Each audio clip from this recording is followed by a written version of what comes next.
Satnam, Waheguru Ji Ka Khalsa, Waheguru Ji Ki Fateh. Welcome again to another in our continuing series of Your Miracle Mantra Moment.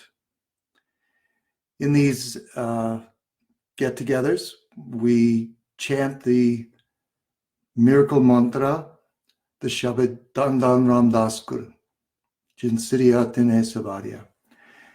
And we also talk a little bit about it. Last time I talked about the story, the origin story of how this Shabad came to be written.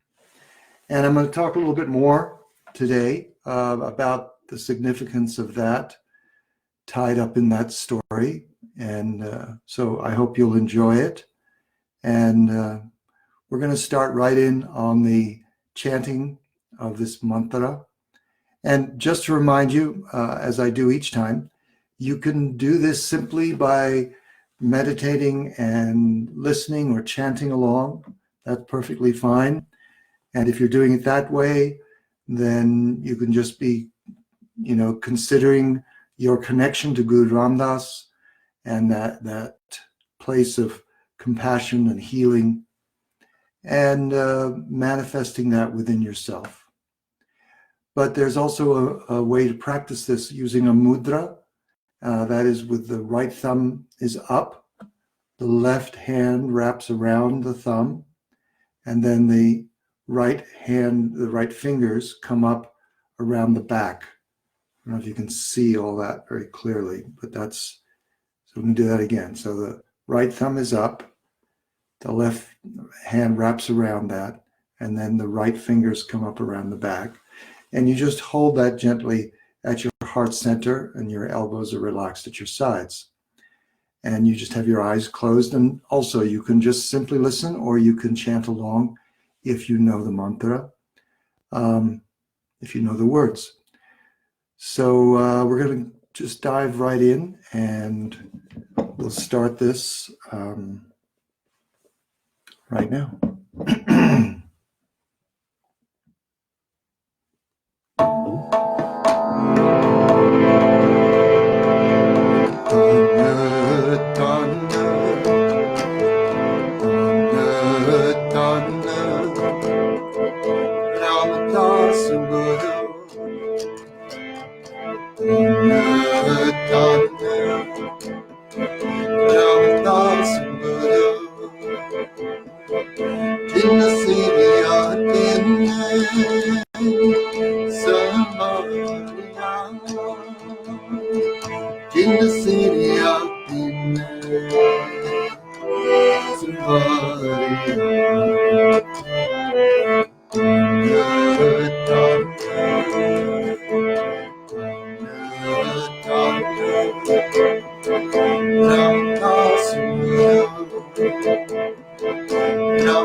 पर ब्रह्म का नाम सकारिया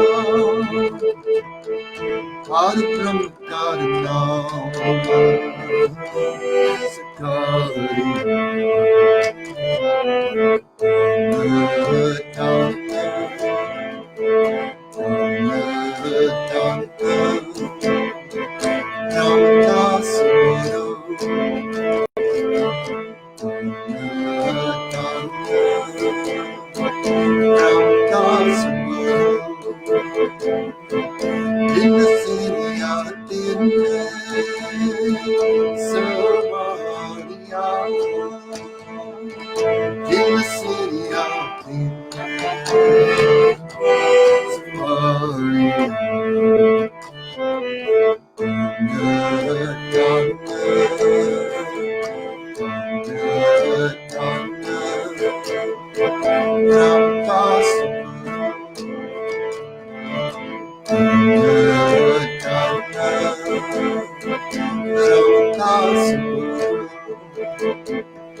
सच तेरा पेशकारिया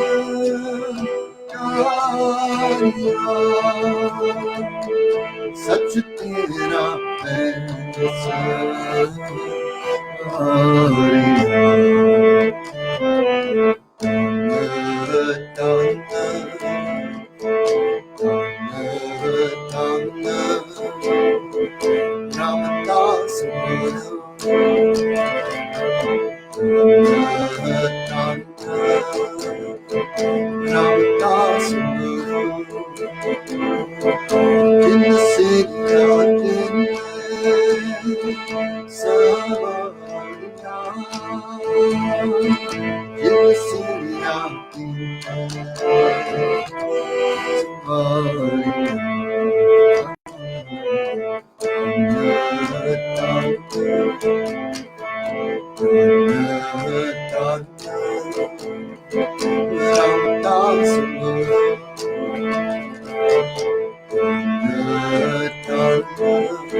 नानक को रहना है गुण अमृत विचारिया नानक को रहना है गुण अमृत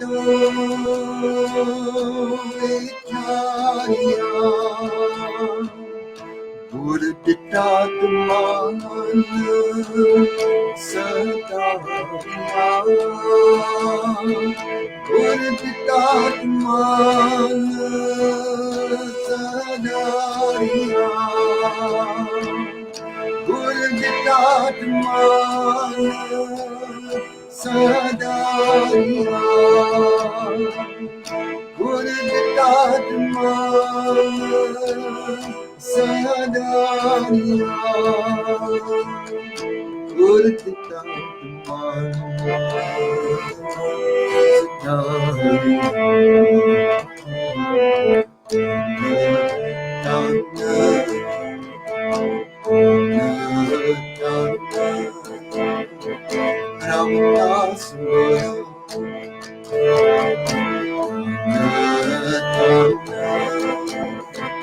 Ramdas Jin Siriya Din Sariya Jin Siriya Din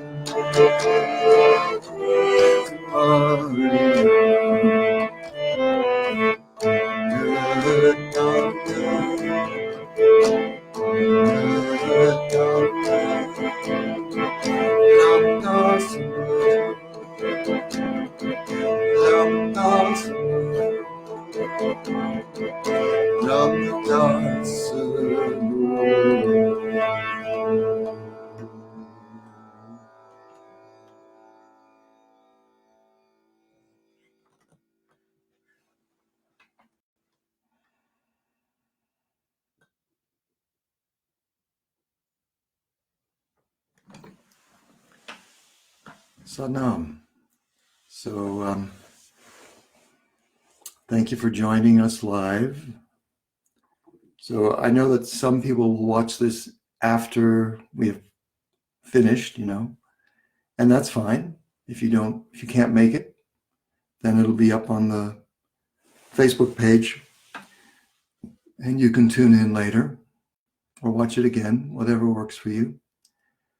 And I'm going to talk a little bit about this Shabad and then look to answer any questions that I can find. And so this Shabad, I mentioned before that this Shabad came about because there was a time when Guru Arjan, the fifth Guru, first became Guru. And he was, there was some controversy because his elder brother also claimed to be the Guru. And so this confused the Sanghat. And it also, it meant that some people were either going to be with his elder brother, Prithi Chand, or some of them came to be with him, Guru Arjan. But some also were in duality or confused and just didn't go anywhere. So I'm going to try to just get your comments here to show on my iPad so I can see them a little more clearly. So during this time of confusion, the main musicians, Balwand and Sata, who had been with the court of Guru Nanak, Guru Angad, Guru Amar Das, Guru Ram Das, and now were also serving Guru Arjan. They also had a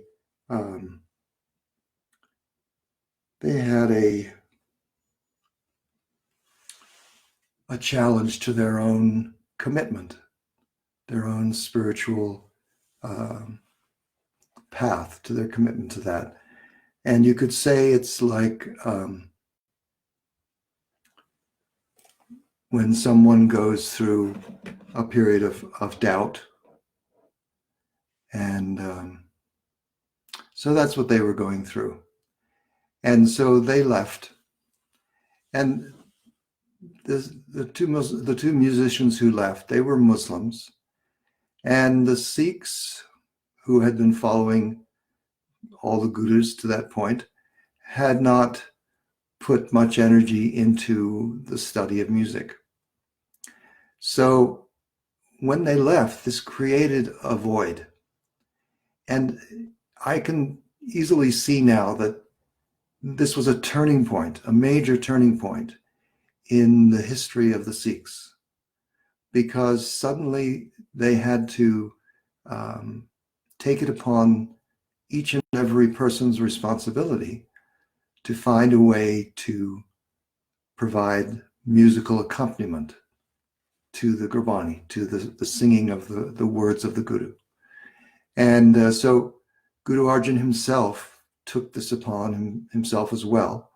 He asked all his Sikhs to study music, to learn what they could, and he himself studied and even played instruments. He invented his own instrument at one point.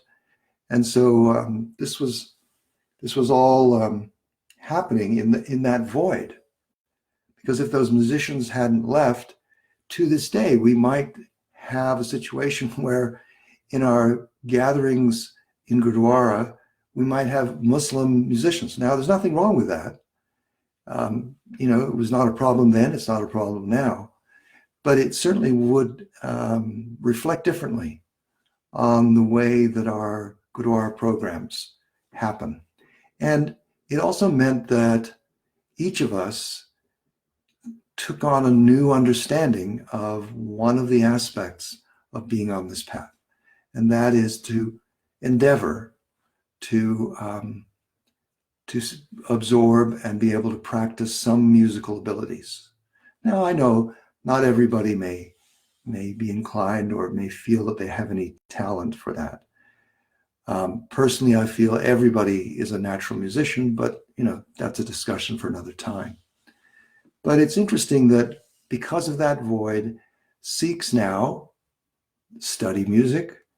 You can see that across the globe in gurdwaras around the world. Children are learning shabads. They're learning how to play tablas. Maybe they're learning to play some stringed instruments, as well as harmonium. So, and Western instruments are also now becoming more commonly used to accompany the Gurbani. And so this has really changed from that point on. And so that's another significance to this Shabad that, not many people talk about.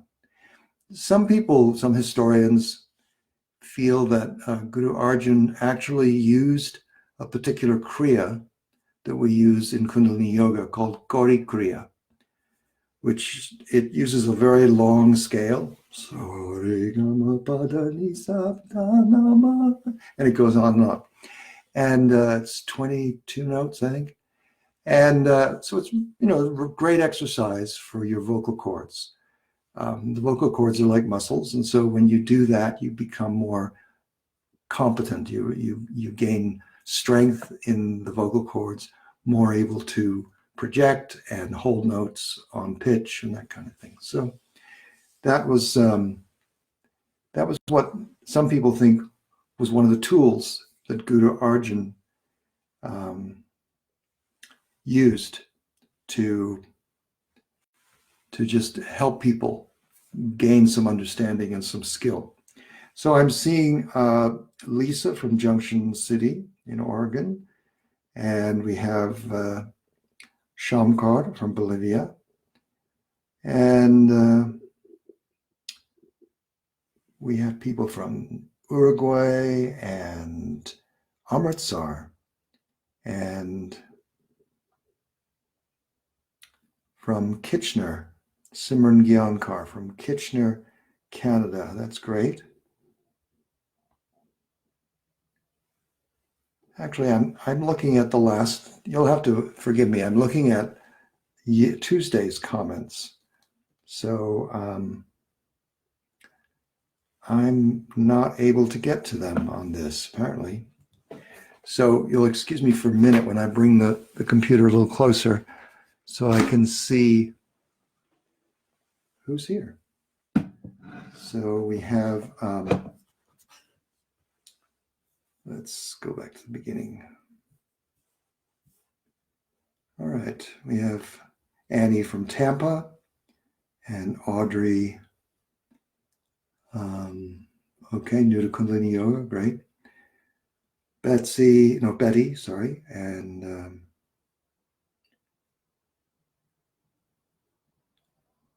from South Chile, Ghislaine from South Chile, great.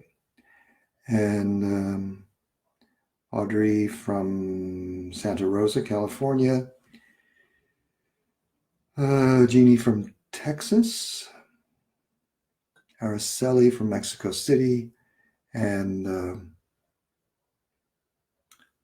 Gulzon from North Carolina, from Chapel Hill. Please let me know if you have any questions. We've been practicing this now. This is the third day that we've done this, and I've been trying to answer questions and give a little background of the history of this Shabad. So if you have anything you want to ask, just go ahead and post it in the comments. And Sadhu Singh saying great. Okay, Satpuran from Israel. Very nice. All right, well, I'll talk for a few more minutes. Maybe some of you will get will be inspired to ask a question. So this Shabad we use a lot, and if you ever get a chance to go to Amritsar, in fact, there was somebody from Amritsar, I think, wasn't there? Anyway, if you ever get a chance to go and visit the Golden Temple in Amritsar, the Hari Mandir side, there, of course, they have been playing Shabads, Kirtan, every day for 300 years. And it's an amazing place because all those years of the vibration of this Naad, of this Kirtan, of the vibration of the actual sounds penetrating into the marble and the buildings and the water, it all just resonates with that energy.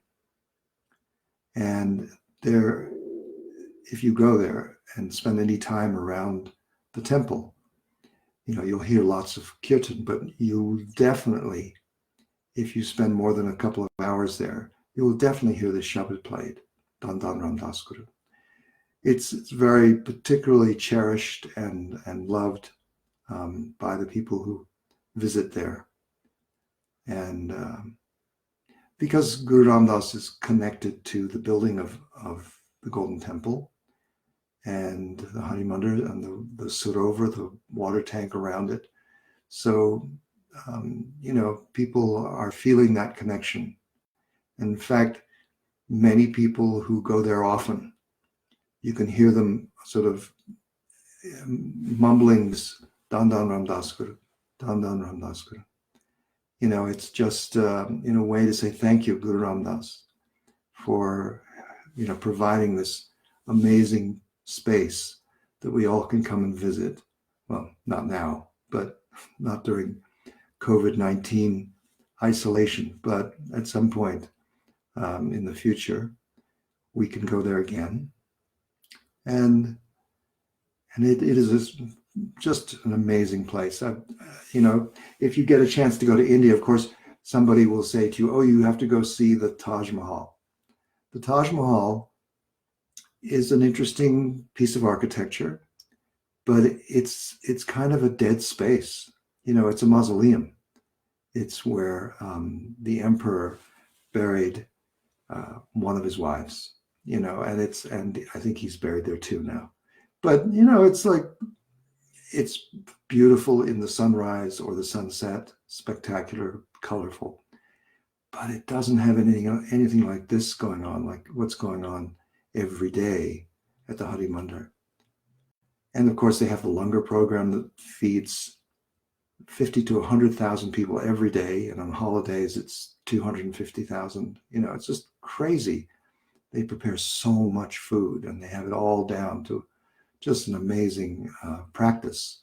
If you ever get a chance to go there and serve in the kitchen, even if all you can do is maybe serve some of the food, but seeing how they have these huge cauldrons of food that they're cooking, and the way they make thousands and thousands of chapatis every day, it's just truly awesome.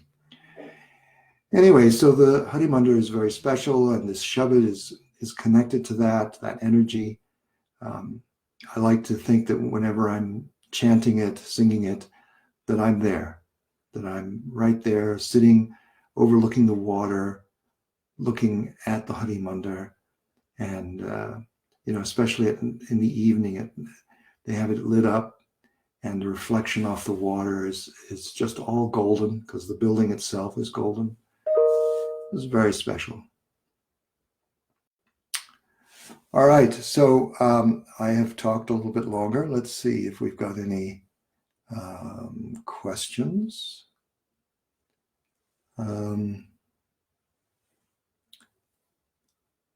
We've now got Surinderjeet Singh and a Lucky Joy from Livingston, Montana. Very nice. And Greece, we've got Dimitrios from Greece. Very, very nice to have you here with us. And we've got Siri Kapalkar and Guru Sahai. Great. Well, I was hoping for some questions. I'll go another couple of minutes just talking in general, but I want to remind you that we have this going on, continuing every Tuesday and Thursday at the same time. That would be 3 p.m. Eastern Standard Time. And I myself I am in New Mexico, in Espanola, New Mexico. So I'm a couple hours earlier than Eastern Standard Time, but it's all good. And I can see we're getting people from all over the place. So especially Europe, it's evening time, late night there, I think, Greece especially. But anyway, love to have you join us. And South America is on not much different time. So that's great. Tomorrow at the same time, 3 p.m. Eastern Time. Tomorrow I'll be doing a special interview. And every Friday after that, I'll be doing this same kind of interview. So I'm going to interview a different well-known musician, kirtan musician. And we're going to talk about a particular Shabad that for them has helped or is helping them during this time of uncertainty and isolation for COVID-19. So tomorrow I'm going to be speaking with Satpurak Kaur and her husband. You may know some of their recordings, her recordings. She's got many recordings.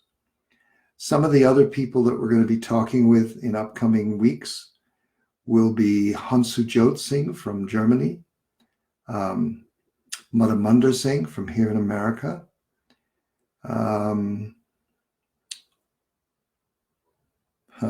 I can't think of all the names right now, but we have a nice lineup. Oh, Niranjan Kaur from Vancouver. And yeah, so we're going to have a nice time each week listening to them sing and then talking about the Shabad that they're singing. So that starts tomorrow, again at 3 p.m. Eastern. So I hope you'll join us then. And as you all don't have any questions, maybe you have some answers. Anyway, I'm going to draw this to a close. This program on Tuesday and Thursdays is just meant to be short. We do that Dandan Ram Das Guru for 11 minutes, and then we talk a little. So I think we have talked, and I appreciate your joining our get together here, and wish the best for you. May you stay safe.